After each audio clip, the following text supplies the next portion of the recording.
Hello again, ladies and gentlemen. Michael Matt for the Remnant Forum. We've got a lot to cover today, so I'm going to go directly to my friend and confidant, Christopher Ferrara, at his home in Virginia. Chris, can you hear me? I can hear you loud and clear, Mike. Thanks for Excellent. having me on again.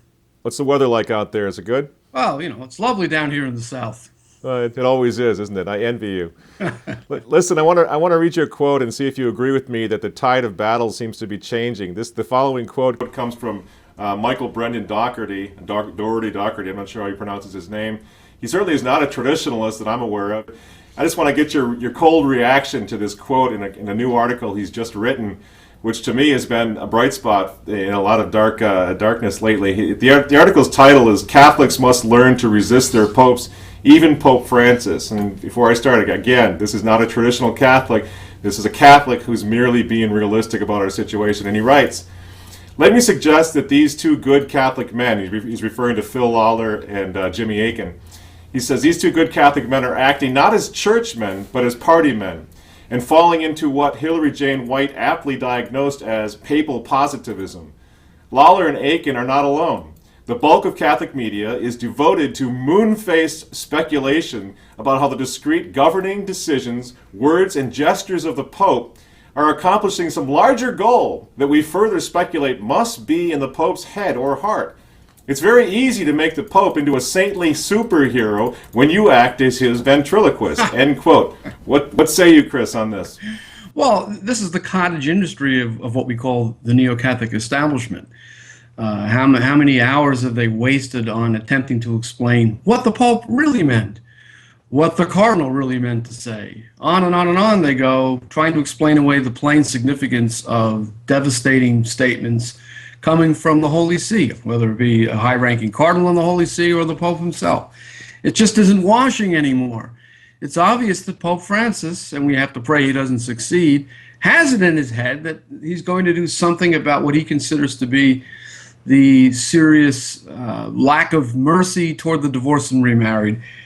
Clearly, by having Casper address the recent gathering of the cardinals in preparation for the upcoming synod as the only keynote speaker, clearly in praising Casper's work, his recent book on mercy, as an excellent work of profound and serene theology, he's setting up the synod for an exploration of something that would be catastrophic if it were approved: the admission of divorced and remarried Catholics to Holy Communion in certain cases. Meaning, of course, that the floodgates would be open.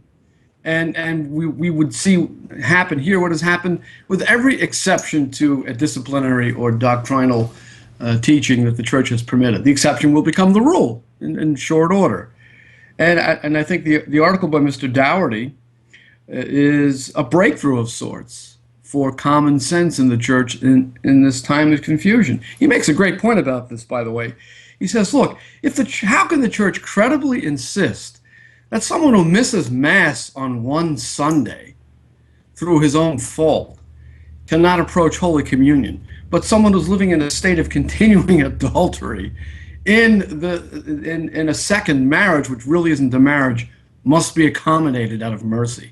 What would happen to the Church's credibility if that dichotomy were to emerge? I mean, everything would collapse in terms of the protection of the Blessed Sacrament from profanation, according to the ancient discipline of the Church, which has always been in effect for 2,000 years. Yeah. It's funny that Dougherty's article would come out this week. I don't know if you still get my family's other newspaper, The Wanderer, but I'm holding up a copy of it here right now. The what? The Wanderer. Oh, You've seen pictures. Yeah.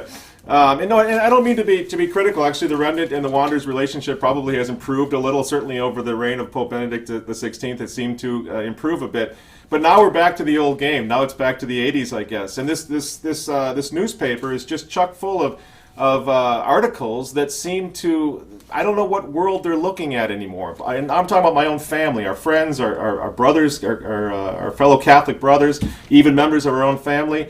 What is it? I mean, this issue talks about, St. John Paul will be the guiding light of the future of the Church, and how wonderful the canonizations were, and how everything is just great, except, of course, there's one article in here that just blasts the living daylights out of those nasty traditionalists for having a few questions about the way things are going in the church. What's going on, Chris? I mean, they're looking at the same news feeds that we are. They're seeing the same dismal reality about the health of the church, and yet we see all this Pollyanna positivity. What gives? Well, it's a resolute blindness to what is going on in the church.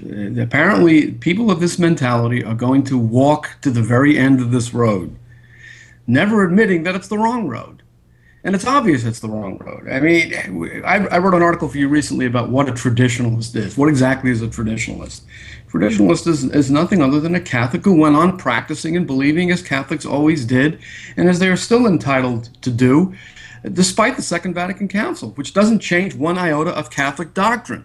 So a traditionalist is someone who continues to worship the same way, who continues to believe in the one true church, who doesn't think that there's anything particularly compelling about ecumenical dialogue, interreligious dialogue, ecumenism, or any of the novelties that have emerged only since 1965. And so if we have reached a point where someone who simply continues to practice the faith as it was practiced until 1965 is now to be called a traditionalist, if the very word tradition now distinguishes him from the vast body of Catholics who have somehow been transformed since 1965, what does that say about our situation? It has to be an unprecedented crisis. Yeah, I really hope people go to our website, remnantnewspaper.com, and take a look at that article that you penned. It's an excellent read, and it's got skyrocketing numbers. In fact, it's already been translated into German. So our brothers in Germany are also seeing obviously the same dichotomy between the so-called neo-Catholics and the traditional, all these labels all over the place that are driving everyone nuts. But again, it's not just traditionalists. I don't know if you saw that article just a day or so before the canonizations, the dual canonizations by Brett Decker in USA Today, of all things. Let me just give you a sampling of that if you hadn't seen it, if our viewers haven't seen it. Brett Decker says, canonizing pontiffs from the era of abuse is not only tone deaf, but also exposes a continuing stubborn refusal to acknowledge the institutional cover-ups that occurred for decades, and that those at the highest levels, including popes, didn't do enough to prevent the crimes enabling the crisis to continue. End quote. You spoke a few moments ago, Chris, about credibility. Well, these canonizations, we haven't questioned the fact that infallibly stated by the Holy Father, Pope John Paul and Pope John the 23rd are in heaven. That's what he said. That's all that he said in the course of that thing. But talking about the credibility of the church, the fast tracking of the process of canonization, the prudence of this dual canonization, that's a different discussion, isn't it? Well, it's an entirely different discussion, and we have to distinguish between the motive and the intent. I mean, the intent of the Pope was to exercise the charism of infallibility, which attaches to the act of canonization, whose limited object is the declaration that this person has achieved the beatific vision. If the Pope has declared this, who am I to gainsay that? But that's all it means. It is not a canonization of the pontificates of either Pope, and the papal spokesmen have made that clear. Joaquin Navarro-Val made it clear as to John Paul II, and Father Lombardi made it clear as well, saying that this is not a judgment on the pontificate. Therefore, the pontificates have not been canonized, and of course it follows that Vatican II has not been canonized, ecumenism has not been canonized, dialogue has not been canonized, and the new liturgy has not been canonized. We remain free to continue raising objections to what these novelties have produced in the Church, which, as Cardinal Ratzinger, speaking as Pope Benedict XVI admitted, was calamities and disasters. Now, he attributed these things to a virtual council. Nevertheless, for the first time, a Pope linked to a council, the council, whether you call it virtual or not, all of these problems we're witnessing in the Church today in the midst of this unprecedented crisis. So, was it prudent to conduct these canonizations? I don't think so.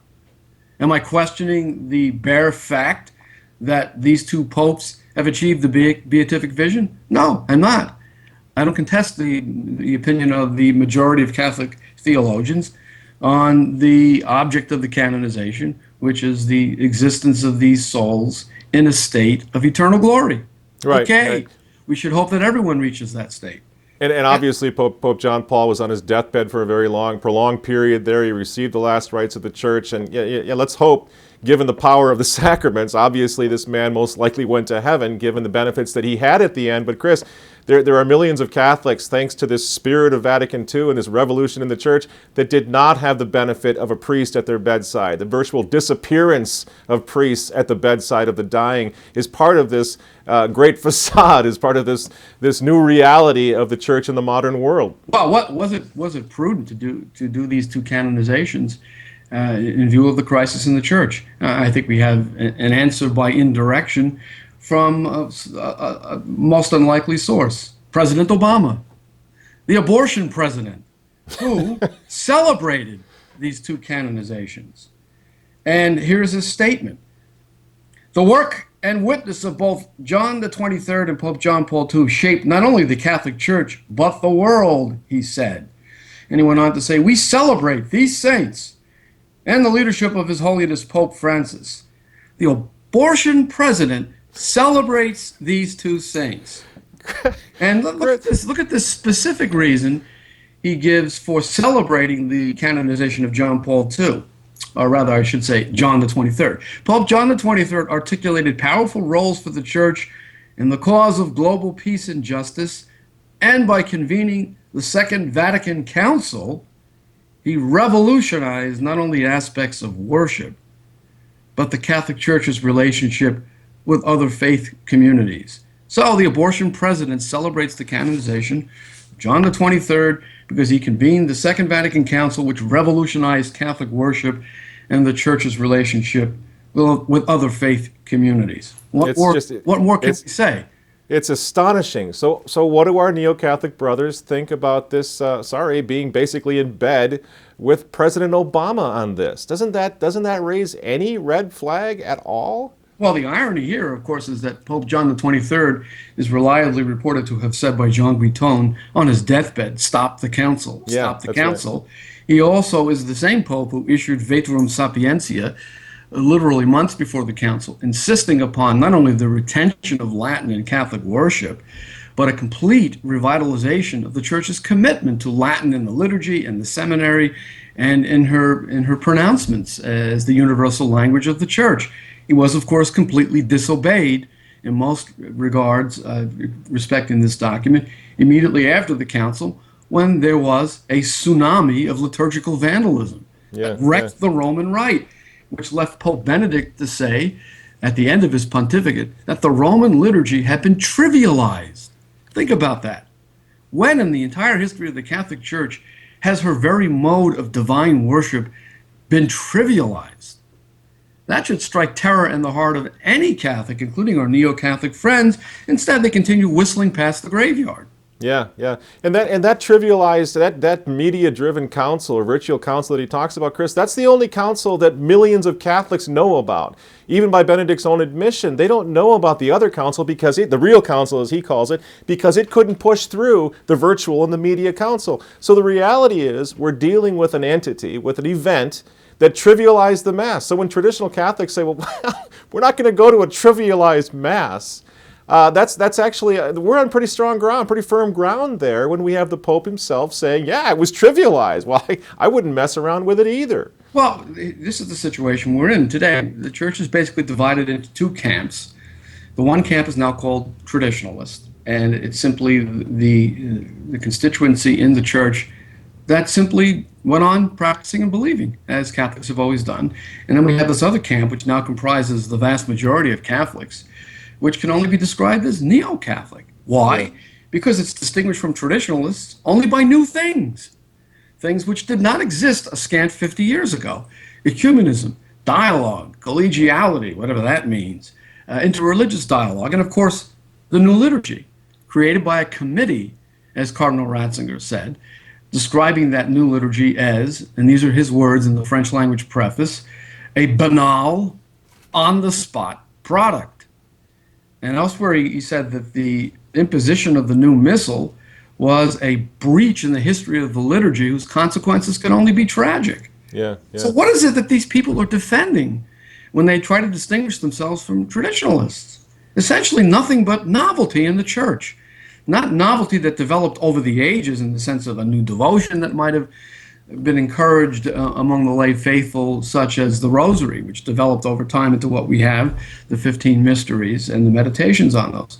Not that kind of novelty, which is a healthy sort of gradually, organically developing novelty, but things that were thrust upon us in the 1960s and 70s. Yeah.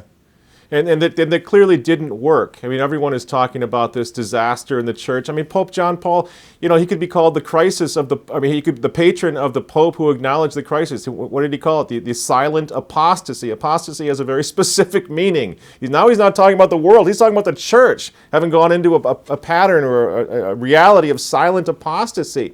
So the NeoCatholics are putting all of this on hold, apparently, and even to some extent, they were so eager for their big canonization party.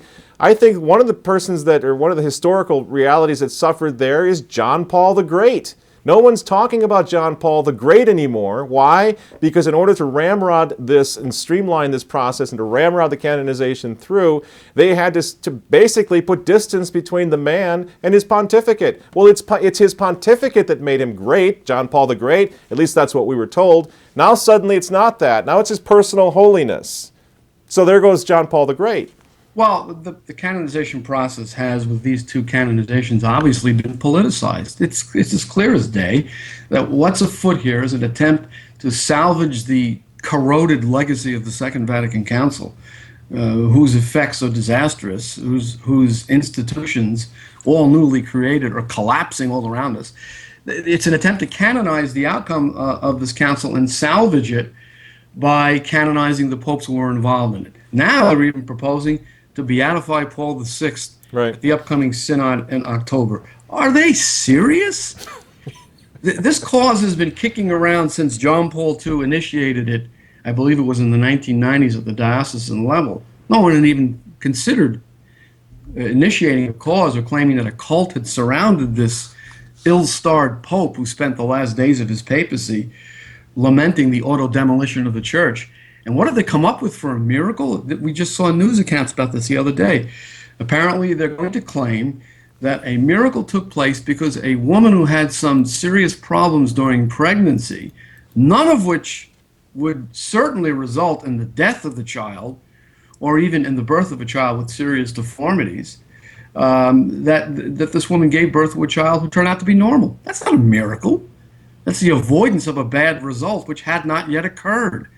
The particular details are, as I understand it, that the woman lacked amniotic fluid.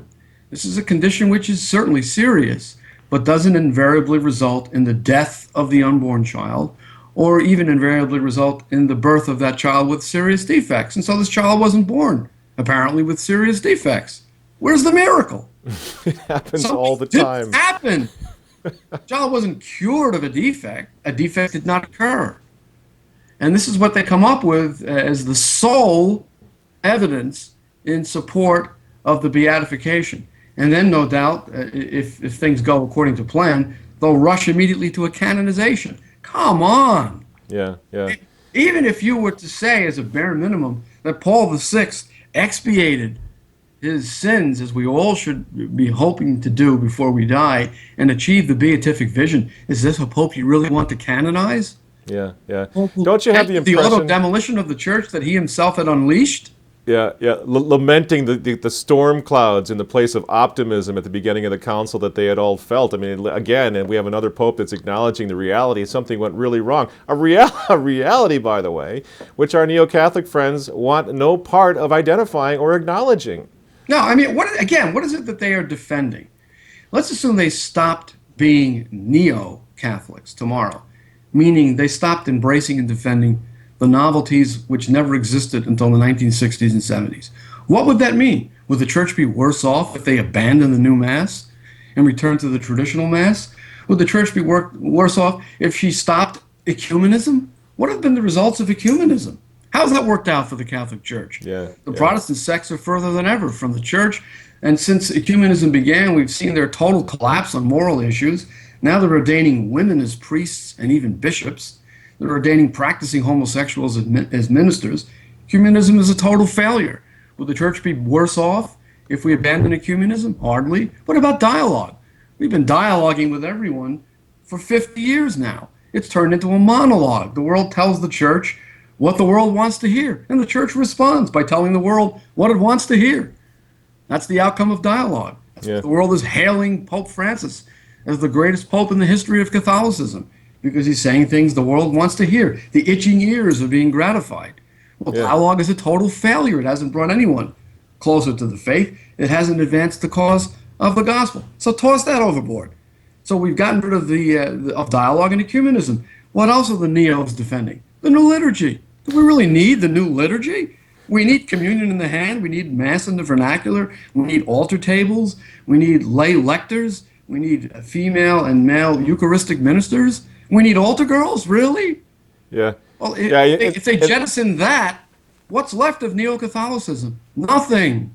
Well, you know, you bring up the liturgy, and it's interesting. The Neo-Catholic argument so often is sort of this Americanist, personalist thing, where they say, "I like the Mass in the vernacular. I can understand it better," completely ignoring the fact that for 1,000 years, for 2,000 years, you know, their Catholic fathers and in the faith, all the way back to the apostles, were somehow able to do this in a more elevated form of the liturgy that you know required a language that not everyone was perfectly comfortable and fluent in. But the Neo-Catholics come out with this whining little thing. But maybe that's it, Chris. Maybe they've been transformed into something other than Catholics. If you look, take a look at this video. Everyone's seen this, but let's just take a look at the video of these dancing Dominicans doing Lady Gaga to give some idea of what the Neo-Catholics apparently are more comfortable with than the Latin liturgy of 1,000 years and more.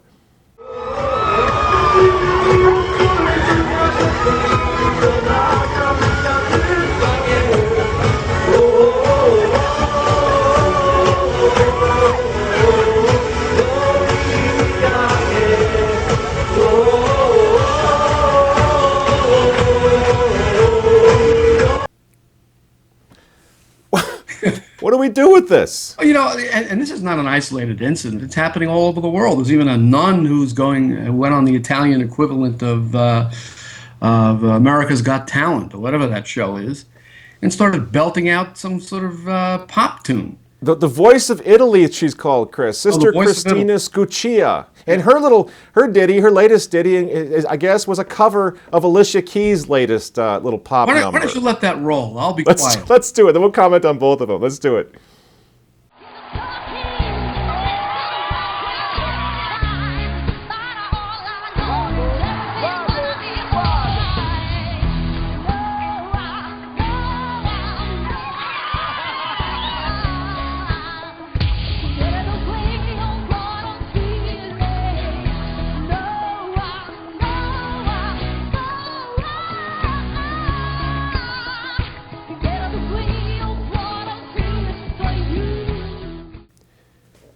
It's over. I mean, we've heard it before. It's an entirely different religion, and you look at some of this evidence and what the Neo-Catholics are willing to put up with, and the fact that they will only criticize and condemn the traditionalists or the schismatic Pius X society. It does suggest these guys can't handle Catholicism, by the way, real Catholicism. I read that nun saying something to the effect that I have a gift, and I want to give it to others. Well, I have news for you, sister. You don't have a gift. You really can't sing. You're terrible. First off. It's not as if she were a really great pop stylist. Oh my gosh! It's a mediocrity, and here she is dancing around like a fool in her habit, disgracing her order, and her sister nuns are off on the stage left, applauding this spectacle. But you know, the Society of St. Pius X, Mike, I have to say, they're not in full communion. Not in full communion. That's a big problem. We need to iron that one out first. That bad boy is the big problem in the church today.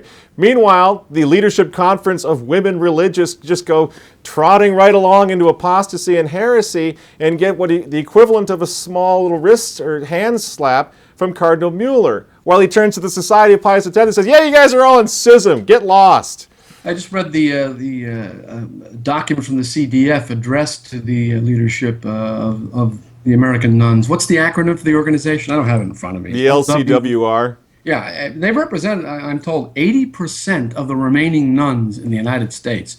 And I say remaining nuns advisedly because the great renewal of the Vatican II has practically destroyed the religious orders in this country, especially nuns.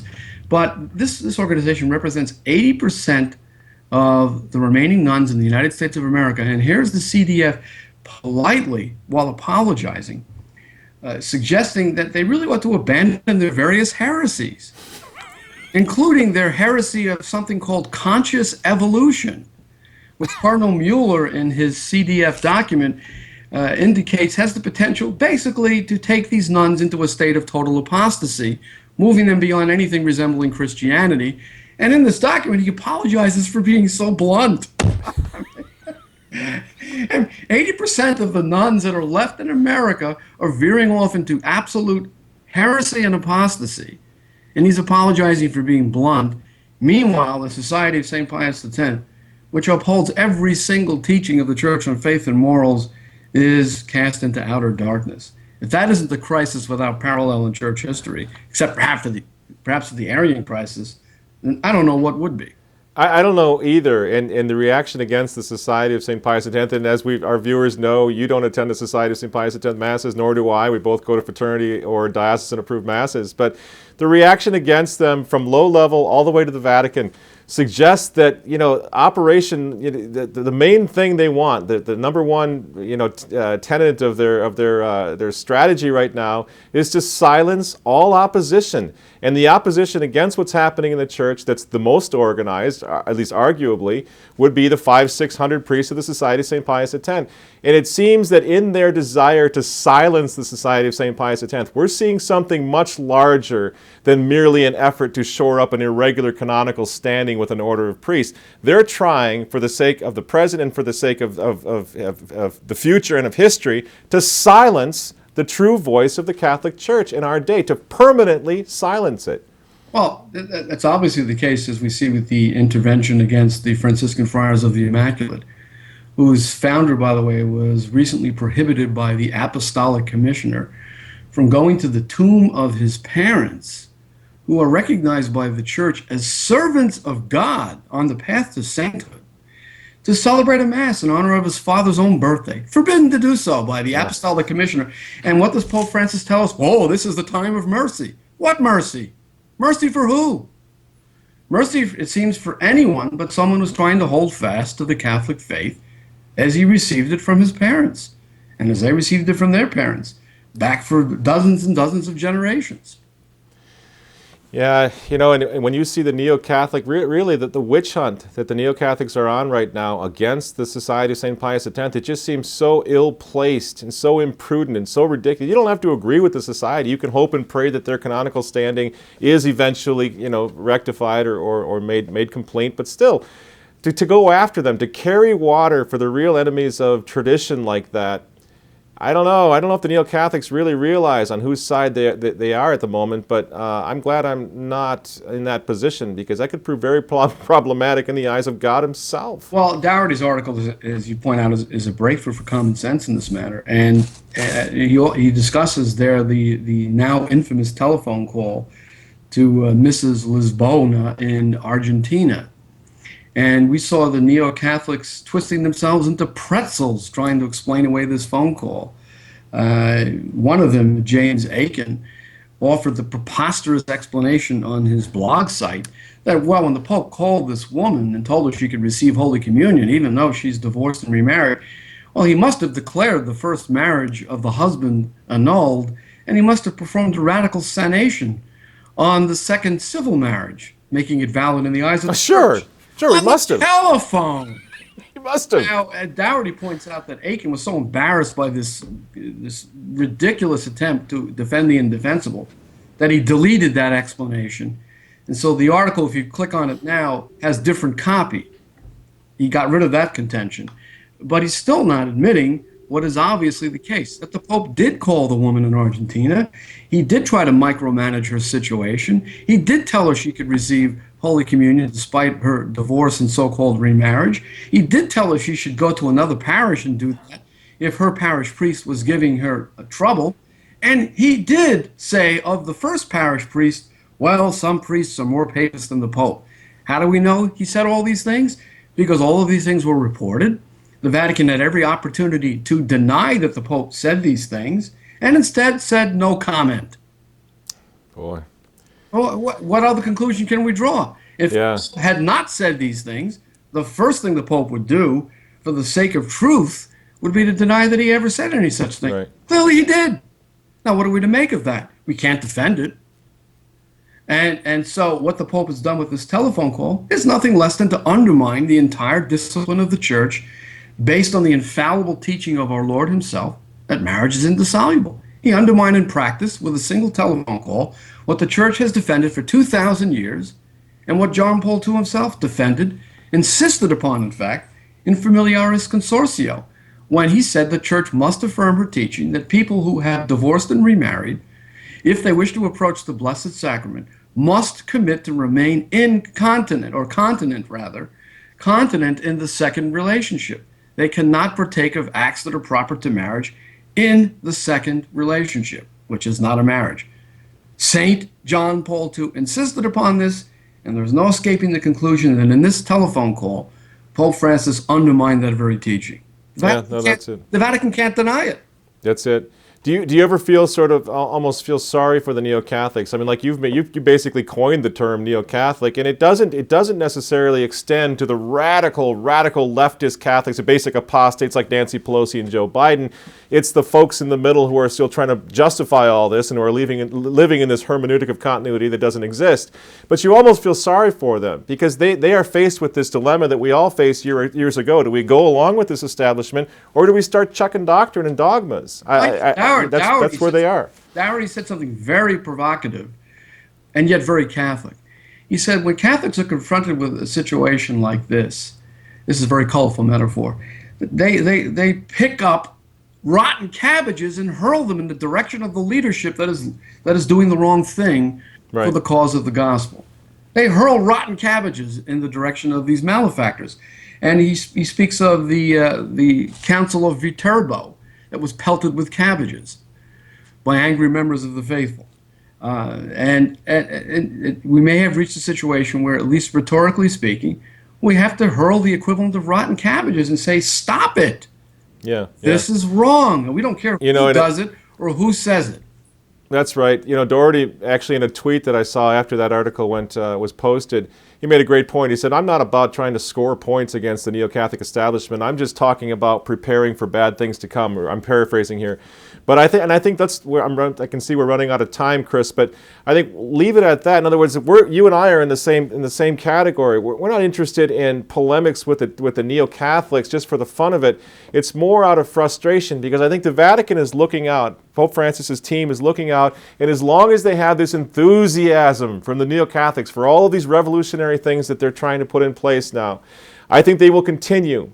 We as traditionalists recognize that we are a remnant, that we're talking about a minority here. And so we need the Neo-Catholics to wake up and to help us send this message that we firmly believe the Vatican needs to hear from a large number of Catholics. We're not going to go along with this. No, and I would sum it up by saying that there's no need to continue defending the indefensible. The things these folks are defending, again, did not exist 50 years ago. They had nothing to the deposit of the faith. They have produced nothing but confusion, calamity, and disaster, to paraphrase Pope Benedict himself, referring to the virtual council. So why don't they just abandon their dogged defense of novelty and defend with us the rock of tradition, the things that the Church has always believed and practiced, which have withstood the test of 20 centuries. We don't need the things that have been foisted upon us in the name of Vatican II, but we're not actually mandated by Vatican II. We don't need these novelties. And it's only these novelties of less than 50 years standing that distinguish us from those we call Neo-Catholics. We need to get rid of that distinction and link arms once again in defense of the integral tradition of the Church, not just the doctrinal or dogmatic traditions, but the ecclesiastical traditions that embody and support in the way we practice the faith what the Church has always believed. No, that's exactly it. As St. Paul says, hold fast to tradition. That's where we are. We're out of time, but that your last comment there stands as a perfect last word. So let's leave it at that. In the meantime, we're going to be back. We're not going to give up.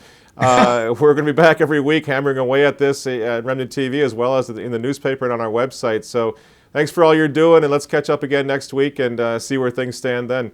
Okay, Mike. God bless. All right. Thanks. You too. Bye-bye.